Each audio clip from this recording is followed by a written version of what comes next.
ഒട്ടും പ്രതീക്ഷിക്കാത്ത ഒരു ജനവിധിയാണ് തദ്ദേശ തെരഞ്ഞെടുപ്പിൽ ഉണ്ടായിരിക്കുന്നത്. വിശദാംശങ്ങൾ പരിശോധിച്ചിട്ട് മാത്രമേ വിശദമായിട്ടുള്ള അഭിപ്രായങ്ങൾ പറയാൻ കഴിയുള്ളൂ. പക്ഷേ പ്രാദേശിക തെരഞ്ഞെടുപ്പിൽ ഇത്തരമൊരു ജനവിധി ഉണ്ടായതിനെക്കുറിച്ച് CPI-എമ്മും LDF-ഉം വിശദമായിട്ടുള്ള ഒരു പരിശോധന നടത്തും. സംഘടനാപരമായ ഒപ്പം തിരുത്തേണ്ടതായ വല്ല കാര്യങ്ങളും ഉണ്ടെങ്കിൽ ജനഹിതം കൂടി മനസ്സിലാക്കിക്കൊണ്ട് ഭാവിയിൽ LDF-ൻ്റെയും CPI-എമ്മിൻ്റെയും പ്രവർത്തനങ്ങളിൽ അത് ഉൾപ്പെടുത്തിക്കൊണ്ടുള്ള പ്രവർത്തനങ്ങൾക്കാണ് രൂപം കൊടുക്കുക. ഇത് പറയുമ്പോഴും ചിലയിടങ്ങളിൽ മറ്റിടങ്ങളിൽ ഉണ്ടായതുപോലെയല്ല ജനവിധി പ്രതിഫലിച്ചിട്ടുള്ളത്. അങ്ങനെയാണെങ്കിൽ പോലും പൊതുവായി പരിശോധിച്ചാൽ പ്രതീക്ഷിക്കാത്ത ഒരു ജനവിധി തന്നെയാണ് ഈ തെരഞ്ഞെടുപ്പിൽ ഉണ്ടായത്. ഇങ്ങനെയൊരു ജനവിധി ഉണ്ടാകുമെന്ന് പലരും കരുതിയിട്ടില്ല. BJP കേരളത്തിൽ വളർന്നു വരുന്നത് ആപൽക്കരമാണ്. ജനങ്ങളെ ഭിന്നിപ്പിക്കുന്ന രാഷ്ട്രീയമാണ് അവരുടെ കൈമുതൽ. മതരാഷ്ട്രമാണ് അവരുടെ ലക്ഷ്യം. മതരാഷ്ട്രം മതനിരപേക്ഷ സമൂഹം ഉൾക്കൊള്ളുന്ന ഒരു രാജ്യത്ത് പ്രായോഗികമല്ല. അതുകൊണ്ട് തന്നെ BJP ഉയർത്തുന്ന വെല്ലുവിളി ജനങ്ങളിൽ നല്ലതുപോലെ ബോധ്യപ്പെടുത്തിക്കൊണ്ട് BJPക്ക് അനുകൂലമായിട്ടുള്ള നിലപാട് സ്വീകരിച്ച പ്രദേശങ്ങളിൽ BJPയുടെ ആപത്ത്, പ്രത്യേകിച്ച് ജനാധിപത്യവും മതനിരപേക്ഷതയും തകർക്കാൻ പരിശ്രമിച്ചുകൊണ്ടിരിക്കുന്ന അവരുടെ നടപടികളെ തുറന്നുകാട്ടി ജനങ്ങളെ മതനിരപേക്ഷ പക്ഷത്ത് അണിനിരത്താൻ വേണ്ടിയിട്ടുള്ള പരിശ്രമം തുടരും. BJP മതരാഷ്ട്രം സ്ഥാപിക്കാൻ വേണ്ടി നടത്തിക്കൊണ്ടിരിക്കുന്ന നീക്കങ്ങളിൽ ഏറ്റവും കൂടുതൽ ഭീഷണി ഉണ്ടാവുന്നത് ന്യൂനപക്ഷ വിഭാഗങ്ങൾക്കാണ്, ദളിത് വിഭാഗങ്ങൾക്കാണ്. അതുകൊണ്ട് തന്നെ BJP ഉയർത്തുന്ന വെല്ലുവിളിയെ തുറന്നു കാട്ടുക എന്നത് ഈ ജനവിധി നമ്മെ ബോധ്യപ്പെടുത്തുന്നുണ്ട്. അതോടൊപ്പം BJPക്ക് പ്രയോജനം ചെയ്യും വിധത്തിൽ മതരാഷ്ട്രവാദവുമായി മുന്നോട്ട് പോകുന്ന ജമാഅത്തെ ഇസ്ലാമിയെ പോലുള്ളവരുടെ പ്രവർത്തനവും ആപത്താണ്. മതരാഷ്ട്രവാദം മതനിരപേക്ഷ സമൂഹത്തിന് ഒട്ടും സ്വീകരിക്കാൻ കഴിയുന്ന ഒന്നല്ല. ജനവിധിയിൽ നിന്ന് വിശദമായിട്ടുള്ള കാര്യങ്ങൾ മനസ്സിലാക്കി വിശദമായ പഠനം നടത്തി ഭാവി പ്രവർത്തനങ്ങൾ കുറ്റമറ്റതാക്കാൻ വേണ്ടിയിട്ടുള്ള പരിശ്രമം നടത്തും. കണ്ണൂർ കോർപ്പറേഷനിലെ 4 BJP ജയിക്കുന്നതിനൊപ്പം ഒരു സീറ്റിൽ SDPI ജയിച്ചു വരുന്നുണ്ട്. അപ്പോൾ ഒരു ഇതുവരെ ഇല്ലാത്തൊരു സാഹചര്യമാണ് കണ്ണൂരിൽ. CPM സീറ്റും പിടിച്ചെടുത്തിട്ടുണ്ട് BJP. അതായത് BJPയും SDPIയും പോലെയുള്ള മതരാഷ്ട്രവാദികൾ വിജയിക്കുന്നത് മതനിരപേക്ഷ സമൂഹത്തിന് ആപത്താണ്. അത് ജനങ്ങളിൽ വേണ്ടത്ര എത്തിക്കാൻ കഴിയാത്ത വല്ല കാര്യങ്ങളും ഉണ്ടോ എന്നത് പ്രത്യേകമായി പരിശോധിക്കേണ്ട കാര്യമാണ്. പക്ഷെ ഇതുകൊണ്ട് മതരാഷ്ട്രവാദികൾ ആകെ ലോകം കെട്ടിപ്പിടിച്ചു എന്ന മട്ടിലേക്ക് പോകാൻ പാടില്ല. അങ്ങനെയൊരു നിലയിലേക്ക് അവരെത്തിയാൽ അതിനെതിരെ മതനിരപേക്ഷതയിൽ വിശ്വസിക്കുന്ന എല്ലാവരും, മതവിശ്വാസികൾ അടക്കമുള്ളവർ രംഗത്തിറങ്ങുക തന്നെ ചെയ്യും. ഈ CPM-ന്റെ ബ്രാഞ്ച് സെക്രട്ടറി ആയിരുന്ന C. വൈശാഖ് അവിടെ ജയിച്ചു. അവിടെ LDF-ന്റെ സ്ഥാനാർത്ഥി 3ാം സ്ഥാനത്തേക്കാണ് പോയിരിക്കുന്നത്. നേരാട്ടിൽ ഉൾപ്പെടെയുള്ളവർ പങ്കെടുത്ത് വിവിധങ്ങളായ പൊതുയോഗങ്ങൾ ഉൾപ്പെടെ അവിടെ സംഘടിപ്പിച്ചിരുന്നു. പക്ഷേ അവിടെയുള്ള പാർട്ടി അനുഭാവികളായ ആൾക്കാരെ കൺവിൻസ് ചെയ്യുന്നതിനകത്ത് ഒരു വീഴ്ച സംഭവിച്ചു എന്ന് ഈ ഘട്ടത്തിൽ വിലയിരുത്തുന്നുണ്ട്.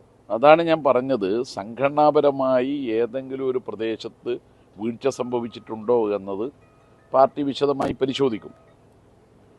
അവിടെ റബലായി CPM-ന്റെ ഒരാൾ മത്സരിക്കാൻ ഇടയായത് തികച്ചും ദൗർഭാഗ്യകരമായ കാര്യമാണ്. മാത്രമല്ല, പാർട്ടിയെ വെല്ലുവിളിച്ചുകൊണ്ട് പാർട്ടി സഖാക്കൾ ആരെങ്കിലും രംഗത്തിറങ്ങുന്നത് ഈ തെരഞ്ഞെടുപ്പിൽ വളരെയേറെ ജനങ്ങൾ അംഗീകരിക്കാത്തൊരു കാര്യമാണ്. അദ്ദേഹത്തിന് കോൺഗ്രസിന്റെ വോട്ട് നല്ലതുപോലെ കിട്ടിയിട്ടുണ്ട്. അതോടൊപ്പം CPIM-ന്റെ വോട്ട് കിട്ടിയോ എന്നത് പരിശോധിക്കുകയും വേണം. അപ്പോൾ ഒരിക്കലും പാടില്ലാത്തൊരു കാര്യമാണ് അദ്ദേഹം ചെയ്തത്. പാർട്ടിയെ കണ്ണിലെ കൃഷ്ണമണി പോലെ കാത്തു സൂക്ഷിക്കേണ്ടതാണ് കമ്മ്യൂണിസ്റ്റുകാരായ എല്ലാവരും. പ്രാദേശികമായ ചില പ്രശ്നങ്ങളെ മുൻനിർത്തിക്കൊണ്ട് പാർട്ടിയെ തകർക്കുന്ന നിലപാട് ആരും സ്വീകരിക്കാൻ പാടില്ല. പാർട്ടിക്കൊരു വെല്ലുവിളി ഉയർത്തുന്ന വിധത്തിൽ പ്രവർത്തിച്ചാൽ അച്ചടക്കമുള്ള ഒരു പാർട്ടി എന്ന നിലയിൽ സ്വർണം കായ്ക്കുന്ന മരമാണെങ്കിലും അത് വീടിന് നേരെ ചാഞ്ഞാൽ മുറിച്ചു മാറ്റുകയല്ലാതെ മറ്റൊരു വഴിയുമില്ല. അതുകൊണ്ട് അവിടെ ഉണ്ടായത് ഒരു പ്രാദേശികമായ പ്രശ്നത്തെ അടിസ്ഥാനമാക്കിയാണ്, ഒരു രാഷ്ട്രീയ പ്രശ്നമല്ല. വികസന കാര്യങ്ങളിലോ ക്ഷേമകാര്യങ്ങളിലോ എന്തെങ്കിലും അഭിപ്രായ വ്യത്യാസം ഉള്ളത് കൊണ്ടല്ല. അപ്പോൾ അത് പ്രാദേശികമായിട്ട് തന്നെ പരിശോധിക്കും. അങ്ങനെയാണെങ്കിൽ ന്യൂനപക്ഷ കേന്ദ്രങ്ങൾ ഉൾക്കൊള്ളുന്ന പ്രദേശങ്ങളിൽ CPIM-ഉം ഇടതുപക്ഷവും ജയിക്കാൻ പാടില്ല. ഇപ്പം ഏതെങ്കിലും ഒരു മതത്തിൽ വിശ്വസിക്കുന്നവർ CPM-നെതിരായി ഇടതുപക്ഷത്തിനെതിരായി തിരിഞ്ഞുവെന്ന് ഈ തെരഞ്ഞെടുപ്പിനെ കുറിച്ച് വിശകലനം ചെയ്ത് പറയാൻ കഴിയില്ല. തീരദേശത്ത് ധാരാളം ന്യൂനപക്ഷ വിഭാഗത്തിൽപ്പെട്ടവർ താമസിക്കുന്ന, പ്രത്യേകിച്ച് തലശ്ശേരിയിൽ നിന്ന് കൂടുതൽ പേർ സെറ്റിൽ ചെയ്തവർ താമസിക്കുന്ന ഒരു പഞ്ചായത്താണ് മുഴപ്പിലങ്ങാട്. കഴിഞ്ഞ തവണ മുഴപ്പിലങ്ങാട് തനിച്ച് കേവല ഭൂരിപക്ഷം ഉണ്ടായിരുന്നില്ല. തനിച്ച് ഭൂരിപക്ഷമുള്ള ഒരു മുന്നണിയായി മാത്രമാണ് മുഴപ്പിലങ്ങാട് അന്നുണ്ടായിരുന്നത്. ഇപ്പോൾ 17-ൽ 11 സീറ്റ് നേടി തനിച്ച് ഇടതുപക്ഷത്തിന് കേവല ഭൂരിപക്ഷം കിട്ടിയ പഞ്ചായത്തായി നിലവിലുണ്ടായിരുന്ന സീറ്റിനേക്കാൾ കൂടുതൽ സീറ്റും വോട്ടും നേടി അവിടെ വിജയിച്ചിട്ടുണ്ട്. അതൊരു ന്യൂനപക്ഷ മേഖല ഉൾക്കൊള്ളുന്നതാണ്. എന്നാൽ ന്യൂനപക്ഷ മേഖലയുള്ള ചില പ്രദേശങ്ങളിൽ ഇടതുപക്ഷം തോറ്റിട്ടുമുണ്ട്. അതുകൊണ്ട് ന്യൂനപക്ഷ മേഖലയാകെ ഇടതുപക്ഷത്തിനെതിരായി തിരിഞ്ഞു എന്ന് ഈ തെരഞ്ഞെടുപ്പിൽ പ്രാഥമികമായി പരിശോധിച്ചാൽ കാണാൻ കഴിയും. അടുത്ത നിയമസഭാ തെരഞ്ഞെടുപ്പ് വരുമ്പോൾ ഈ ഫലം LDF-ന് ഒരു ആഘാതമായി മാറാൻ സാധ്യതയുണ്ടോ? ജനങ്ങൾ ഇങ്ങനെ പ്രാദേശിക തലത്തിലൊക്കെ ഇങ്ങനെ പാർട്ടിക്കെതിരായ വോട്ടുകൾ വീഴുമ്പോൾ അത് നിയമസഭാ തെരഞ്ഞെടുപ്പിലും പ്രതിഫലിക്കാൻ സാധ്യതയില്ലേ? നിയമസഭാ തെരഞ്ഞെടുപ്പിൽ ഇത് ആവർത്തിക്കുമെന്നല്ല ഞങ്ങൾ കാണുന്നത്. നിയമസഭാ തെരഞ്ഞെടുപ്പിൽ കുറെ കൂടി കുറ്റമറ്റ രീതിയിൽ പാർട്ടിയും അതുപോലെ തന്നെ LDF-ഉം പ്രവർത്തിച്ചു കഴിഞ്ഞാൽ ഇതിന് മറികടക്കാൻ കഴിയും. ഇതിനു മുമ്പും ചില തദ്ദേശ തെരഞ്ഞെടുപ്പ് വേളയിൽ ഇടതുപക്ഷത്തിന് തിരിച്ചടി ഉണ്ടായിട്ടുണ്ട്, ഇടതുപക്ഷത്തിന് വൻ മുന്നേറ്റവും ഉണ്ടായിട്ടുണ്ട്. ആ തെരഞ്ഞെടുപ്പിന് ശേഷമുണ്ടായ നിയമസഭാ തെരഞ്ഞെടുപ്പുകളിൽ അതേ രീതിയിലല്ല ജനവിധി ഉണ്ടായിട്ടുള്ളത്. അതുകൊണ്ട് ഇടതുപക്ഷം തീർച്ചയായും ഈ ജനവിധിയിൽ നിന്ന് പാഠം പിടിച്ചുകൊണ്ട് നിയമസഭാ തെരഞ്ഞെടുപ്പിന് വേണ്ടിയുള്ള സംഘടനാ പ്രവർത്തനങ്ങളെ കുറെ കൂടി കാര്യക്ഷമമാക്കുകയാണ് ചെയ്യുക. സംസ്ഥാന സർക്കാരിന്റെ വിലയിരുത്തലാണെന്ന് നാം വിലയിരുത്തിയാൽ ക്ഷേമ പെൻഷൻ വർദ്ധിപ്പിക്കേണ്ട എന്ന നിലപാട് സ്വീകരിക്കേണ്ടി വരും.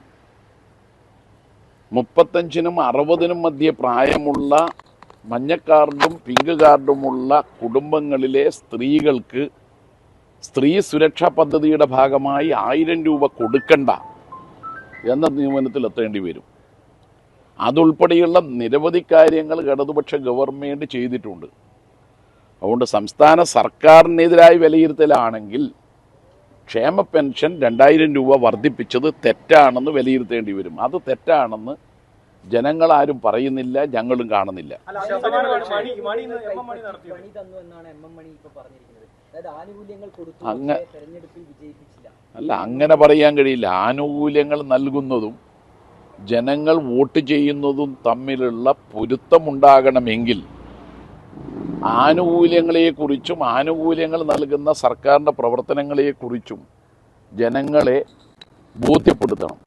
നാട്ടിലാകെ റോഡും സ്കൂളും ആശുപത്രിയും ഒക്കെ ഉണ്ടാക്കിയതിൻ്റെ ഫലമായിട്ടാണ്, ഇടതുപക്ഷ ഗവൺമെൻറ്റിൻ്റെ പ്രവർത്തനത്തിൻ്റെ ഫലമായിട്ടാണ് ഈ കാണുന്ന മാറ്റങ്ങളെന്ന് ജനങ്ങളെ ബോധ്യപ്പെടുത്തുകയും ചെയ്യണം.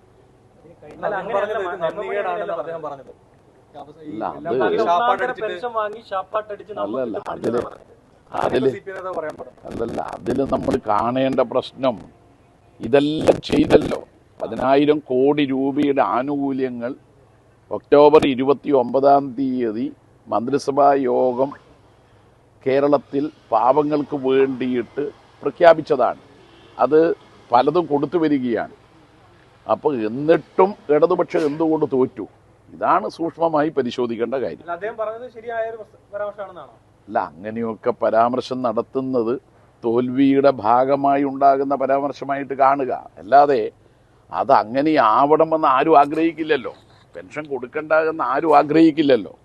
ഇപ്പം പെൻഷൻ ഉൾപ്പെടെയുള്ള കാര്യങ്ങൾ വർദ്ധിപ്പിച്ചു കൊടുക്കുമ്പോൾ, 62 ലക്ഷം പേർക്ക് കൊടുക്കുമ്പോൾ, കേരളത്തിൽ ആകെയുള്ള കുടുംബങ്ങൾ എന്ന് പറയുന്നത് 85 ലക്ഷത്തിനും 90 ലക്ഷത്തിനും മധ്യയാണ്. അതിൽ മഹാഭൂരിപക്ഷം കുടുംബങ്ങളിൽപ്പെട്ടവർക്ക് ഇത്തരം ആനുകൂല്യങ്ങൾ കിട്ടുമ്പോൾ സ്വാഭാവികമായും അത് ഇടതുപക്ഷത്തിന് അനുകൂലമായി അവർ മാറണമെന്നാണ് ഞങ്ങളെപ്പോലുള്ളവർ ആഗ്രഹിക്കുന്നത്.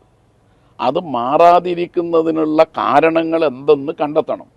ചിലപ്പോൾ ഈ കാര്യങ്ങൾ അവരെ എല്ലാവരെയും മനസ്സിലാക്കി കൊടുക്കുന്നതിൽ നമുക്കൊരു വീഴ്ച സംഭവിച്ചിട്ടുണ്ടാവാം. അതാണോ നോക്കണം. ഓരോ ആളെയും കണ്ടു പറയേണ്ടതല്ലേ അത് പരിശോധിക്കേണ്ട ഒരു കാര്യമാണ്. രാഹുൽ മാങ്കൂട്ടം വിഷയമാണല്ലോ LDF വലിയ രീതിയിൽ ഉയർത്തിക്കൊണ്ടുവന്നത്. അതൊന്നും ആരും മൈൻഡ് ചെയ്തില്ല എന്നും. അപ്പോൾ UDF ഉയർത്തിയത് സ്വർണ്ണക്കൊള്ളയും PM ശ്രീ പോലുള്ള കാര്യങ്ങളൊക്കെയാണ്. അപ്പോൾ അവർ പറഞ്ഞത് ജനങ്ങൾ വിശ്വസിക്കുകയും മാങ്കൂട്ടത്തിൽ വിഷയം ചർച്ചയാവാതെ വരികയും ചെയ്തു എന്നല്ലേ ഈ ഫലം നോക്കുമ്പോൾ നമുക്ക് മനസ്സിലാവുക. രാഹുൽ മാങ്കൂട്ടത്തിൻ്റെ വിഷയം, ബലാത്സംഗ വീരന്റെ വിഷയം കേരളീയ സമൂഹം പ്രതിഷേധം ഉയർത്തുന്നില്ലെങ്കിൽ പിന്നെ എങ്ങനെയാണ് നമ്മളൊക്കെ ഈ സമൂഹത്തിൽ ജീവിക്കുക? രാഹുൽ മാങ്കൂട്ടത്തിൽ ചെയ്തത് ശരിയാണെങ്കിൽ, അതാണ് ശരിയെന്ന് UDF കരുതുന്നുണ്ടെങ്കിൽ, അടൂർ പ്രകാശിൻ്റെയും സണ്ണി ജോസഫിൻ്റെയും ന്യായവാദങ്ങൾ അംഗീകരിക്കുന്നുണ്ടെങ്കിൽ വീണ്ടും വീണ്ടും ബലാത്സംഗം ചെയ്ത് ഇയാളെ സ്ഥാനാർത്ഥിയാക്കിയാൽ ജയിക്കണ്ടേ? നയന സാഹിനിയെ ബലാത്സംഗം ചെയ്ത് തണ്ടൂരി അടുപ്പിൽ ജീവിതം അവസാനിപ്പിച്ച സുശീൽ കുമാറും, മലപ്പുറം നിലമ്പൂരിലെ പാർട്ടി ഓഫീസിൽ തൂപ്പുവേല ചെയ്തുകൊണ്ടിരിക്കുന്ന നളിനിയെ ക്രൂരമായി ബലാത്സംഗം ചെയ്ത് ഒരു കിണറ്റിൽ കൊണ്ടുപോയി ഇട്ടതും ഒരു ജയിക്കാൻ പറ്റുന്ന മഹത്വമാണെന്ന് കോൺഗ്രസ് കരുതുന്നുണ്ടോ? ഇതാണ് അവർ വ്യക്തമാക്കേണ്ടത്. അതുകൊണ്ട് രാഹുൽ മാങ്കൂട്ടത്തിൽ ഒരു ബലാത്സംഗ വീരനാണ് എന്ന കാര്യം കേരളീയ സമൂഹം കക്ഷി രാഷ്ട്രീയത്തിന് അതീതമായി പറയുന്നതാണ്. എന്നാൽ സണ്ണി ജോസഫും അടൂർ പ്രകാശും അദ്ദേഹത്തിന് കവചമൊരുക്കി പൂച്ചെണ്ട് നൽകി കോൺഗ്രസ്സുകാർ അദ്ദേഹത്തെ വരവേൽക്കുന്നു. അത് തെരഞ്ഞെടുപ്പിലാകെ പ്രതിഫലിച്ചു എന്നൊന്നും നമുക്ക് പറയാൻ കഴിയില്ല. ശബരിമല വിഷയത്തിൽ ഇടതുപക്ഷം തെറ്റൊന്നും ചെയ്തിട്ടില്ലല്ലോ. ശബരിമല വിഷയത്തിൽ തീർത്ഥാടകർക്ക് ആവശ്യമായിട്ടുള്ള സൗകര്യങ്ങൾ ഒരുക്കണം. അതിന് കോടിക്കണക്കിന് രൂപയുടെ വികസനം അവിടെ നടപ്പാക്കി. ഇത്തവണ ഓരോ ദിവസവും 1 ലക്ഷത്തിനടുത്ത് ആളുകൾ അയ്യപ്പന്മാരായി അവിടെ ദർശനം നടത്താൻ വരുമ്പോൾ ഒരാൾക്കും പ്രയാസം ഉണ്ടാകാത്ത വിധം ആ തീർത്ഥാടന കേന്ദ്രത്തിൽ കാര്യങ്ങൾ ചെയ്തു. ഉത്തരേന്ത്യയിൽ കുംഭമേളകൾ നടക്കുമ്പോൾ 100 കണക്കിന് ആളുകൾ തിക്കിലും തിരക്കിലും പെട്ട് മരണപ്പെടുമ്പോൾ അത്തരം ദുരന്തങ്ങൾ ശബരിമലയിൽ ഉണ്ടാവുന്നില്ല. അപ്പോൾ തീർത്ഥാടകർക്ക് ആവശ്യമായ സൗകര്യങ്ങൾ ചെയ്തു കൊടുക്കുന്നു. ഈ സ്വർണ്ണപ്പാളി വിഷയം അത് സംബന്ധിച്ച് കോടതിയും സർക്കാരും ഒരേ നിലപാടാണ് സ്വീകരിച്ചത്. പ്രത്യേക അന്വേഷണ സംഘത്തെ കോടതിയുടെ കൂടി നിർദ്ദേശത്തെ തുടർന്ന് നിയോഗിച്ചു. CBI അന്വേഷണം വേണമെന്നാണ് UDFിൻ്റെ നിലപാട്. എന്നാൽ കോടതി പറഞ്ഞു CBI വേണ്ട. അങ്ങനെ പ്രത്യേക അന്വേഷണ സംഘം അതിൽ കുറ്റക്കാരായി തെളിവുകളുടെ അടിസ്ഥാനത്തിൽ കണ്ടെത്തുന്ന ഒരാളെയും ഗവൺമെൻറ് സംരക്ഷിക്കാൻ നിന്നിട്ടില്ല.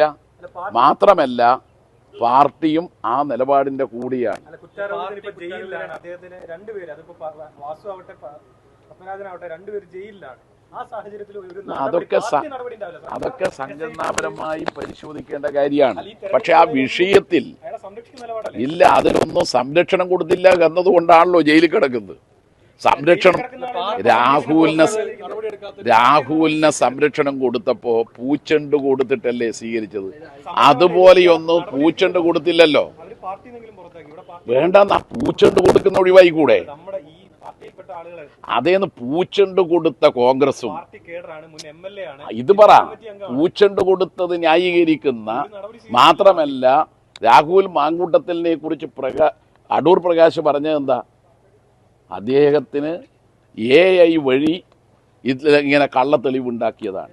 ഇടതുപക്ഷ ഗവൺമെൻറ് എന്താ കള്ളങ്ങൾ കെട്ടിച്ചമച്ചുകൊണ്ട് കേസെടുക്കുകയാണ് എന്നാണ്. അങ്ങനെ ന്യായീകരിക്കുന്ന കോൺഗ്രസ്സുകാരെ പോലെ ന്യായീകരിക്കാൻ പറ്റുമോ? അപ്പോൾ അതിൽ അശേഷ സംശയം ഞങ്ങൾക്കില്ല. തെറ്റാര് ചെയ്താലും തെറ്റ് തന്നെ, അത് നിയമപരമായ നടപടികൾ സ്വീകരിക്കും. അതൊന്നും ഈ മുഖ്യ രാഷ്ട്രീയ പ്രശ്നമായിട്ട് അത് വന്നിട്ടില്ല. രാഷ്ട്രീയ പ്രശ്നമാക്കാൻ അവർ നോക്കിയിരുന്നു, അല്ലാതെ അതൊന്നും ഒരു മുഖ്യ പ്രശ്നമായിട്ട് ഉയർന്നു വന്നിട്ടില്ല.